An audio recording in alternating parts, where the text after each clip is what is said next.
Olá, sejam bem-vindos ao podcast Impacto Social FGV. Nessa série de 6 episódios, você vai mergulhar no conhecimento produzido pela Fundação Getúlio Vargas que impulsiona o Brasil.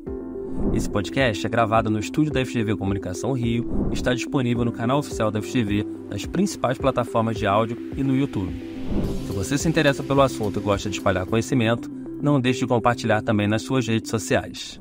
E hoje eu estou aqui com o André Andrade, que é gerente executivo da FGV Projetos, coordenador do Programa de Transferência de Renda lá em Brumadinho, em Minas Gerais. André, é um prazer estar aqui com vocês.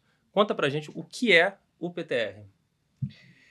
Eduardo, é um prazer estar aqui com você também. É um podcast super interessante sobre iniciativas da Fundação que tiveram impacto social no ano passado. Todo ano a gente vem fazendo esse relatório da Fundação, que traz informação para o público todo sobre o que a Fundação faz. Muita gente nos conhece como escola, nos conhece como geradora dos índices econômicos brasileiros, mas pouca gente sabe do impacto na ponta que os projetos da Fundação têm. O PTR de Brumadinho, né, o Programa de Transferência de Renda, que atende não só Brumadinho, mas todas as cidades do Vale do Rio Paraopeba, que foram atingidas pelo desastre que ocorreu em 2019 em Brumadinho, é um desses casos em que a Fundação atua na ponta, causando impacto real na vida das pessoas. E que impacto é esse, André? Quando teve lá em 2019 o desastre, né, as pessoas tiveram seu modo de vida alterado, perderam muitas coisas, não só de bens materiais, mas do seu próprio modo de viver, da sua própria produção econômica, né, suas próprias atividades econômicas locais. Né. E quando foi feito o acordo, uma das reparações possíveis que essas pessoas vão receber é a reparação dessa perda do modo de vida, desse impacto sobre a forma como elas viviam. Por exemplo, quem vivia do rio não pode mais pescar. O rio é proibido pescar. Você não pode usar a água do rio para irrigar sua colheita. Você não pode plantar na margem do rio mais. Né? Você não pode passear de barco com a sua família para se distrair no final de semana. Você não pode ensinar seu neto a pescar. Né? E outras coisas, como religiões matriz africanas que usavam o rio como lugar de território de cerimonial, também os povos originários faziam o mesmo, não podem mais usar esse rio. Então essa alteração no modo de vida levou a essa indenização, chamada PTR, ou Programa de Transferência de Renda, que traz para as pessoas uma recuperação mínima da dignidade delas, né, a partir de um pagamento mensal que elas vêm recebendo desde 2021, novembro de 2021, quando a Fundação começa o programa, né, e que deve se estender ao longo dos próximos anos, até que o dinheiro destinado a essa reparação se esgote. E quando você chegou lá em 2021, qual era o cenário que você viu? Antes de 2021, existia um negócio chamado pagamento emergencial, que era pago pela Vale do Rio Doce desde a época do desastre. Esse pagamento vinha sendo feito às famílias que moravam até 1 quilômetro da calha do Rio Paraopeba. No acordo, esse acordo foi muito mais inclusivo. Esse acordo considerou como atingidas as pessoas que as comunidades estavam, pelo menos em parte, até 1 quilômetro da calha do Rio Paraopeba. Porque acontecia o seguinte, era como passasse uma linha dividindo o território em volta do rio. E essa linha que era traçada nesse território dividia, às vezes, o vizinho de porta do outro. Né? Porque o mapa, né, a régua, a matemática é muito precisa. 1 quilômetro de distância, dá no meu muro, eu estou dentro. O vizinho meu de porta, e tem o próximo muro, está fora. Então, essa matemática do emergencial foi a situação que a gente encontrou no território. E por isso a Fundação teve que cadastrar as pessoas pela nova regra. Qual era a nova regra? Se a comunidade, se aquele bairro estava, pelo menos em parte, dentro desse 1 quilômetro do rio, todo mundo naquele bairro deveria receber. Então, era uma situação de muita revolta por essa divisão social causada por essa margem de 1 quilômetro do rio, mas também de esperança de pessoas que tinham expectativa de serem incluídas no programa. Entendi. Então, hoje o PTR é um programa mais inclusivo, mais abrangente. Mas como é que é a construção disso? Como é que você chega? Porque é uma situação inédita, né, que o Brasil nunca tinha vivido nada parecido com isso. E aí as instituições de justiça, em conjunto ali com as comunidades e com a FGV, construíram um programa que hoje é inédito e, de certa forma, referência para situações semelhantes que possam vir a acontecer. Né? O ponto de partida é o acordo, né, de reparação, que é um acordo realmente inédito no Brasil. Ele é o primeiro acordo que traz uma série de elementos de reparação que colocam realmente o atingido, as pessoas atingidas, no centro dessa reparação. É o primeiro caso em que você tem um pagamento efetivo de uma reparação não quantificável, né, Nos demais acordos anteriores, nos demais casos anteriores, você tem a reparação sempre do dano material, né? Da casa perdida, do carro perdido. Mas esse vai além. Ele cria esse programa de transferência de renda, né, o PTR, que traz uma reparação de um dano imaterial, o dano à comunidade. Né? E a reparação desse dano, não só através de obras, né, de recuperação ambiental, de construção de espaços públicos, né, de hospitais, de escolas, mas também através do pagamento direto a essas pessoas. Essa é a grande transformação desse acordo. É interessante que esse acordo está influenciando outros acordos. Ele influenciou o acordo de Barão de Cocais, que contempla um PTR semelhante a esse. Está influenciando o acordo de Itatiaia-Sul, que deve contemplar um PTR semelhante a esse. Influenciou o acordo de Macacos, que também tinha uma transferência de renda dentro desse programa de macacos, e disse que uma das demandas principais da comunidade em relação à renovação do Acordo de Mariana é que se inclua um programa semelhante. Então, o sucesso do programa a gente consegue ver pela replicação dele. Ele vai sendo uma boa prática, e como boa prática ele se replica em outros casos, e é uma lição aprendida. Que essa é uma forma muito efetiva de reparação que realmente chega nas pessoas, especialmente aquelas mais pobres, que não foram reparados bem materiais porque às vezes não tinham nada para perder, ou tinham muito pouco para perder. André, e assim, quando a gente fala de um programa dessa magnitude, que abrange diversos municípios ali da região, a gente está falando de quantas pessoas hoje beneficiadas? E olha só, são 26 municípios atendidos pelo PTR hoje na Bacia do Paraopeba, indo de Brumadinho até Três Marias, a represa de Três Marias lá ao norte. É uma extensão geográfica imensa, e mais de 130 mil pessoas atendidas hoje. A Fundação recebeu esse programa em 2021, com 98 mil pessoas cadastradas e recebendo. Hoje, são mais de 130 mil pessoas, graças a essa inclusão social feita pela ampliação da área atingida, que atingiu os bairros de forma completa. Existem, é claro, cadastros ainda em andamento, cadastros sendo analisados.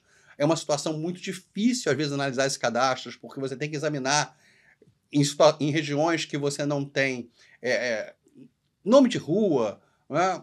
Saiu outro dia uma pesquisa, 30% dos endereços brasileiros não possuem numeração. Então, no interior isso ainda é mais grave. Quando vai para a zona rural, ali na região 5, né? Você mora na Nova de Minas, você tem ali uma dificuldade de achar essas casas, de saber quem está dentro e quem está fora. Então, continuamos cadastrando pessoas, continuamos analisando requerimentos de inclusão no PTR, né? E a expectativa que a gente tem é que esse número supere 140 mil pessoas. E eu imagino que para atender um número tão grandioso de pessoas, também a FGV tem que colocar à disposição uma estrutura enorme para fazer toda essa engenharia funcionar. Como é que é isso na prática? A Fundação tem muita experiência em atividades de grande porte, né, como, por exemplo, o exame de ordem, o Enem, em que a gente atua no Brasil inteiro. Então, esse tipo de atividade para a Fundação já faz parte da nossa vida. O que tem de diferente nesse programa é que, ao contrário de uma prova que você vai lá e faz o Enem e aplica em um dia, né, você tem que ficar no território durante anos. Então, para isso, a Fundação abriu 5 postos fixos de atendimento. Uma coisa inédita na Fundação. Abrir postos da Fundação para atender a população diretamente, né, com mesas de atendimento, espaços de atendimento, espera, para que as pessoas possam lá se informar, saber dos seus direitos e, se tendo direito ao PTR, poder fazer a inscrição. Mas também podem tirar dúvidas sobre o pagamento, trocar conta bancária, uma série de serviços diretos à população que a Fundação não estava habituada a prestar anteriormente. E com o PTR de Brumadinho, a gente aprende a prestar serviço direto à população, aprende como atender esse tipo de público, que é um público diferenciado, porque são pessoas atingidas por um desastre, né, que têm que receber a sua reparação sem que se refaça o dano a ela, sem que ela precise passar por um novo processo de vitimização para que ela tenha acesso ao seu direito. E é um momento complicado, né? É um momento que a pessoa muitas vezes perdeu a sua casa, perdeu sua moradia, perdeu o seu sustento, e que é preciso ter ali uma certa sensibilidade com a dor daquela pessoa, né? Como é que é isso? Assim, como é que é receber pessoas tão vulneráveis, né, no momento de tanta vulnerabilidade? Isso é talvez um dos pontos mais importantes desse programa, né? É o cuidado com a pessoa atingida, é como a gente preparou as equipes, que inclusive são compostas muitas vezes de pessoas atingidas, né, para receber essas pessoas de forma muito, muito atenciosa. fazer uma escutativa dessas pessoas, para que elas tenham voz, para que elas se sintam ouvidas. Não é meramente cadastrar uma pessoa, como você vai lá e faz um cadastro no banco para abrir uma conta. Né? É você ouvir a história dessa pessoa, entender de onde ela veio, entender para onde ela vai, entender a dor dela e ajudá-la a alcançar o seu direito. Então a fundação aqui, ela trabalha apoiando as pessoas a terem acesso a um direito que é delas, porque assim foi decidido no acordo judicial. E por falar no cadastramento, né, a FGV ela é responsável pelo pagamento. Mas como que uma pessoa ela fica habilitada a receber o PTR? Quem é que determina que ela está apta a receber o auxílio? Essa é um ciclo com várias etapas. A primeira etapa está ali o cadastramento de pessoas atingidas, que podem ser feitos ou nos postos da fundação, nos 5 postos fixos, ou nos nossos postos volantes. É bem legal isso, Eduardo. A gente tem equipes que rodam de carro e vão para bairros distantes, zonas rurais, fazendas, cadastrar as pessoas que não têm acesso aos centros urbanos. Muitas vezes nessas regiões, as pessoas, pela sua baixa renda, não possuem carro, obviamente, mas também sequer existe transporte público para o sede do município. Então a fundação tem equipes volantes que vão para a casa dessas pessoas, vão para o bairro de cada um, vão ali na igreja, na escola, na praça mesmo, ao ar livre, cadastrar essas pessoas. Mas também pode ser feito cadastro pelo nosso site, né? fgv.br/PTR, onde a pessoa pode cadastrar, juntar a documentação necessária para pleitear o benefício. Uma vez feito esse cadastro, uma outra equipe totalmente separada, né, trabalha fazendo análise desse cadastro e vendo se essa pessoa tem os documentos necessários para se enquadrar num dos vários casos, né, de direito ao benefício. Se ela está pelo chamado critério de território, por exemplo, quem morava naquela região à época do desastre, ela tem que juntar uma documentação. São mais de 20 documentos possíveis que a pessoa pode juntar para comprovar que morava lá. Declaração de escola do filho, obviamente comprovante de conta de luz, de gás, mas também documentos do posto de saúde. Existe uma ampla gama de documentos que a pessoa pode juntar e uma equipe analisa isso. Depois, para garantir que essa análise foi bem feita, tem um segundo nível de análise em que a gente verifica a adequação dessa primeira análise. E aí sim, se ela passar pelo segundo nível de análise, a documentação estiver correta, ela estiver comprovando ali realmente que ela tem direito ao benefício, a Fundação envia uma listagem das pessoas que a gente considera aptas às instituições de justiça. As instituições de justiça vão aprovar essa listagem e aí sim ela passa a receber. As pessoas falam muitas vezes que esse processo é muito longo, né? Você tem uma análise de um nível, análise de outro nível, instituições de justiça aprovando. Por que tem tudo isso? Porque esse dinheiro não é da fundação. Esse dinheiro não é da função de justiça. Esse dinheiro não é da justiça. Esse dinheiro é das pessoas atingidas. Então nós temos que ter muita certeza de quem está entrando para só deixar entrar quem realmente tem direito. Porque como o bolo é limitado e ele é dividido entre as pessoas, né, cada vez que entra mais gente, menor fica a fatia de cada um. Né? É uma conta difícil de fazer. Então tem que ter muita certeza que eu estou deixando ganhar uma fatia de bolo aquele que realmente tem direito àquele bolo, para não tirar dos outros. Perfeito. Então, você já falou que a gente conta com a parceria da FGV e as instituições de justiça, que são as instituições que encabeçam esse programa. Mas e a comunidade local? Assim, você mencionou as igrejas. Quais são as comunidades ali que ajudam nessa triagem, né, de quem de fato precisa receber e de quem não tem o direito? Existem vários atores importantes nesse cenário, né, que têm nos apoiado ao longo de todo o caminho, e a gente tem uma grande parceria com todos eles. O primeiro ator importante são as ATIs, Assessorias Técnicas Independentes, que são as instituições escolhidas pelas comunidades para ajudar as pessoas atingidas a alcançar seus direitos. Não só no PTR, mas em todos os outros anexos do acordo em que elas têm direito a algum tipo de reparação. Como, por exemplo, as obras que são realizadas em cada município. As ATIs vão ajudar essa comunidade a participar da escolha de que obra vai ser feita. Então, as ATIs são nosso parceiro principal no território, nos ajudando, né, a entender as demandas da população, trazendo essas demandas da população para a Fundação possa analisá-las de forma coletiva. Né? Interesses coletivos, interesses individuais, a gente analisa, é claro, cada caso é um caso, cada pessoa é um beneficiário, cada pessoa tem o seu direito individual de atingir o benefício, de alcançar o benefício. Mas no caso das ATIs, a gente vai fazendo análise de pleitos coletivos, por exemplo, a inclusão de uma comunidade que não estava antes. E a Fundação fez um trabalho muito legal, né, baseado no trabalho anterior das ATIs, de analisar o mapa da região para poder entender, nessa ampliação do critério, quais são as comunidades que são incluídas. Né? E a gente hoje tem as chamadas poligonais. Né? Poligonais são as áreas dos bairros atendidos pelo PTR. Nasce de um trabalho das ATIs, a Fundação referenda esse trabalho em parte, onde considera que o trabalho está correto, analisa esse trabalho, propõe correções a esse trabalho, e também, às vezes, descobre até comunidades que não estavam nem na proposta da ATIs. Por exemplo, em R5, né, a região mais ao norte, a Fundação descobriu mais de 50 comunidades que a ATI local não tinha nomeado para inclusão no PTR, e nós identificamos no mapa, vimos que ali existia um povoado, existia uma comunidade, né, muitas delas rurais, dispersas, mas comunidade geográfica bem definida, comunidade de comunidade, e incluímos no PTR após a aprovação da Justiça. Então, o caminho dessa inclusão passa pelas ATIs como parceiras para ajudar a identificar necessidades das comunidades, pela Fundação com seu trabalho técnico e pela Justiça, é claro, pelas instituições de Justiça que dão a palavra final sempre. Então, André, a gente já tem o PTR em funcionamento desde novembro de 2021, como você falou. De lá para cá, qual é a transformação que você, como morador da região, que está atuando ali no campo, junto com as pessoas, qual é a transformação que você enxerga já naquela região, do cenário de devastação lá de 2019 para o início em 2021 do programa e agora já com alguns anos aí do benefício sendo pago àquelas pessoas? Eu acho que o mais importante são transformações individuais. Né? Eu lembro que até o presidente fala no relatório, né, que o desenvolvimento socioeconômico parte das pessoas. O presidente Carlos Ivan, né? O presidente Carlos Ivan, nosso presidente da FGV, né, fala no relatório social, né?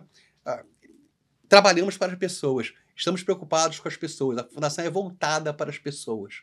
Então, esse olhar para as pessoas que a gente faz de caso a caso se vê presente no campo. A gente tem uma série de depoimentos, é claro, de líderes comunitários, falando como o PTR transformou sua comunidade. Né? A gente tem comunidade de povos originários, cuja vida foi transformada pelo PTR, porque eles saíam numa situação em que eles tinham perdido a fonte de subsistência deles, que era, por exemplo, o plantio da mandioca, né, a criação de animais na beira do rio, eles não poderiam mais fazer, e passam a receber uma renda com o PTR, e passam a desenvolver outras atividades, como, por exemplo, a produção de artesanato para venda para fora, né? Não só fora do estado, mas também fora do país. Né? Então, esse dinheiro que entra se transforma em insumo para a produção, né? Gera matéria-prima, essa matéria-prima é transformada pelo trabalho deles, eles fazem essa venda. Comunidades como o Shopping da Minhoca, que é um shopping muito interessante que existia na beira da rodovia, em que as pessoas viviam da venda do minhocosu, que era usado pelos pescadores no final de semana, pescadores de recreação, para pescar no rio.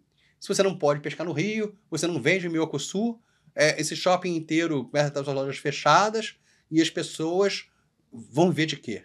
Então, o PTR para essas pessoas foi um alívio, né? Porque garantiu para eles uma renda mínima independente da venda do minhocosu, que caiu muito no movimento. Então, o pessoal conta, né, que antes do desastre, havia fila de carro parada no Shopping da Minhoca, nas barraquinhas, para comprar minhocosu. E hoje, para um carro meia hora, uma hora depois para outro carro, uma hora depois para outro carro. Né? Você tem a competição entre os barraqueiros para ver quem atende aquele carro. E antes a competição era entre os carros para ver quem conseguia comprar minhoca ou não, porque faltava minhoca.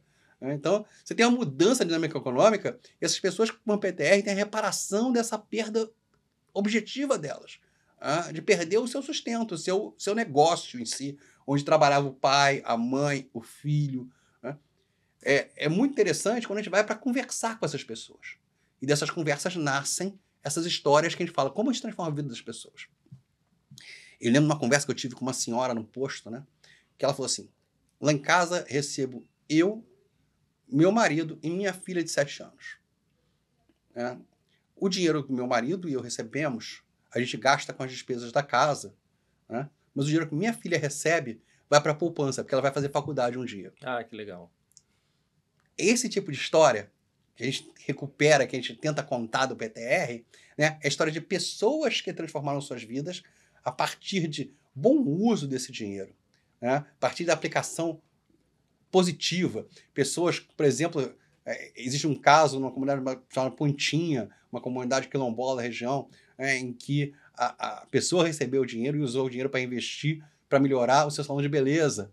Né? Então tem uma série de casos interessantes de pessoas que mudaram suas vidas, em que a gente observa como esse dinheiro, né, dado na mão de pessoas mais humildes, consegue dar para elas o estímulo necessário para que elas possam transformar as suas vidas, as vidas das suas famílias e, às vezes, como no caso dessa mãe, as gerações futuras. Legal. E, assim, não... existe um pouco desse trabalho também, né, que a FGV realiza de educação financeira, né, de conscientizar essas pessoas que o benefício ele é finito, né, ele vai chegar ao fim em algum momento, e que essas pessoas, quando chegar nesse momento, eles precisam estar preparados para tocar a vida com a sua força de trabalho, com os seus recursos, né? A gente nunca pode esquecer que a fundação é uma escola. E a natureza de escola da gente é compartilhar conhecimento. Para compartilhar conhecimento, a gente precisa compartilhar conhecimento com todo mundo. A fundação tem diversas iniciativas, não só no PTR, mas por fora do PTR, de apoio educacional, inclusive em nível de segundo grau, por exemplo, que mostra que a fundação está preocupada com o desenvolvimento das pessoas. No PTR, a gente começou as primeiras iniciativas de desenvolvimento de educação financeira, né? Primeiro numa aldeia de povos originários, né? Cuja cacica nos demandou esse tipo de educação. Porque as pessoas estavam recebendo o dinheiro do PTR, né? E muitas vezes não sabem lidar com essa renda que chega. Vão fazer compra parcelada, vão se endividar no cartão de crédito, e de repente esse dinheiro começa a virar um problema, porque ele tem mais dívida do que receita. Porque às vezes as pessoas não entendem esse fluxo do dinheiro. Não se entende crédito como dívida, entende crédito como dinheiro no bolso. Então, assim, explicar a natureza do crédito, a natureza do cheque especial, a natureza de todas essas facilidades bancárias que a gente tem na vida moderna, mas que podem nos complicar, é muito importante. Então, a Fundação começou com essa iniciativa, mas a gente também tem um outro plano, né, que é o plano para a nossa fase 2 do PTR. E isso diz o seguinte: assim que for encerrado o cadastro de novos entrantes, nossos postos, que são postos de atendimento de cadastramento, vão virar postos de educação. Que legal. Para fazer educação financeira na ponta, para que as pessoas tenham onde ir, para assistir uma aula sobre educação financeira, para se tirar dúvidas sobre educação financeira, saber qual a diferença de uma poupança para o CDB. Como é que eu faço para guardar dinheiro para a aposentadoria? Como é que eu faço para guardar dinheiro para o meu filho ir para a faculdade, como aquela mãe está preocupada zelosamente fazendo? Como é que eu equilibro as contas de casa? Coisas básicas que a gente precisa, que a população brasileira como um todo, não só a população do PTR, precisa aprender. Excelente. Então, assim, você vê que o legado do PTR ele vai além de trazer de volta a dignidade dessas pessoas, né? A gente também, com esse programa, consegue olhar para o futuro, né? Preparar essas pessoas para uma vida melhor, para uma vida com as finanças equilibradas, né? Preparadas para assumir uma posição de emprego. Seria isso, André, o legado do PTR? O legado do PTR ele é mostrar que a reparação é possível. E que a reparação possível precisa chegar nas pessoas que foram atingidas. Precisa ser individualizada. A reparação coletiva é muito importante, é claro. Realizar as obras, fazer a dragagem do rio, retirar a areia que desceu. Né? Tudo isso é muito importante. Mas a reparação também precisa chegar em cada um, em cada indivíduo que foi atingido. Em cada um que tem lá a sua história para contar, né? E que sabe o que sofreu com aquele desastre. Esse é o primeiro legado. É deixar uma história de como se faz reparação, tanto para o Brasil quanto para fora. Ensinar como boas práticas de reparação. E a Fundação está sempre preocupada com a questão de boas práticas. E falando em boas práticas, né, fica claro para a gente que o PTR é uma iniciativa de muito sucesso e que está sendo replicada, né? Você podia falar um pouco do PTR Barão de Cocais? O PTR Barão de Cocais é outro PTR que a gente passou a assumir agora, nesse ano 2024. Barão de Cocais é uma cidade de 30 mil habitantes, tamanho semelhante a Brumadinho, que em 2019 teve uma sirene de alerta tocado de madrugada e as pessoas tiveram que esvaziar suas casas sob medo, né, da barragem desabar. Nesse caso, então, a gente não teve rompimento da barragem, né? Foi uma ação preventiva de evacuação da cidade. Isso, a gente não teve rompimento da barragem, mas teve o pânico na sociedade como um todo, que teve que esvaziar suas casas e sair correndo no meio da madrugada e deixar tudo para trás. Muitas dessas pessoas nunca puderam voltar para suas casas para recuperar suas coisas. Ficaram lá suas fotos, suas roupas, suas coisas de família. Porque o risco da barragem desabar ainda hoje é real. Ele ainda hoje se encontra no nível 3, que é o nível máximo de risco de uma barragem. E aí, quando você pega essas pessoas, né, e remove elas da sua residência, né? E você bota uma cidade inteira sobre risco, né? A cidade inteira podendo sofrer risco de deslizamento, mesmo que você não esteja no caminho da lama, mesmo que você não venha até a tua casa perdida pela lama, né? A cidade se destrói economicamente porque o turismo deixa de acontecer. Os negócios param de acontecer no ambiente de certeza, né? Você que tem um comércio, você vai comprar um estoque sem saber para quem vai vender? Você vai contratar mais funcionários sem saber se vai ter clientela? Você vai deixar um restaurante aberto? Né? Você vai alugar quarto da sua pousada para alguém porque tem um risco de barragem cair? Esses negócios todos são impactados por essa possibilidade da barragem cair ainda hoje.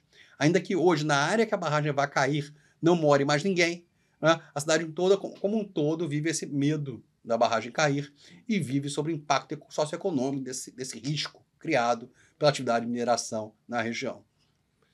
A gente entende que, nesse caso, a prevenção é melhor do que a gente correr o risco, né? A gente já teve esse acidente de Brumadinho e que ele deixou aí algumas lições para todo mundo, né? Para a gente, para o brasileiro como um todo, como sociedade, né? Então, essa questão da reparação, a gente entende que é muito importante, que é fundamental e, sem dúvida nenhuma, o trabalho que a FGV, você lidera lá em Brumadinho, tem feito a diferença e tem impactado bastante a sociedade como um todo, né? Então, eu acho que cumpre a missão da FGV, né? De promover o desenvolvimento das pessoas e de levar ainda mais longe o conhecimento, como você falou, né?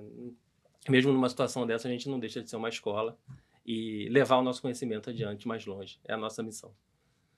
É isso, André? É isso, em verdade é isso. Estamos cumprindo a missão da Fundação, né, de promover o desenvolvimento nacional, foco nas pessoas, apoiar que essas pessoas se desenvolvam, o país se desenvolva, né? É o maior programa de transferência de renda da América Latina, não tem nada parecido, né? A gente entende que traçou novos rumos para a política nacional de reparação em caso de desastres. A própria lei promulgada ano passado, né, traz elementos dessa experiência de Brumadinho para o arcabouço legal brasileiro, ou seja, transformando a legislação brasileira para esses casos com base nessa experiência, né? Os deveres de reparar os relistados são muito baseados na experiência de Brumadinho, e a gente entende que esse processo de reparação de Brumadinho é uma escola de como fazer, mas também é uma escola do que não deve ser feito, né? É uma escola do que a gente aprender com os riscos criados.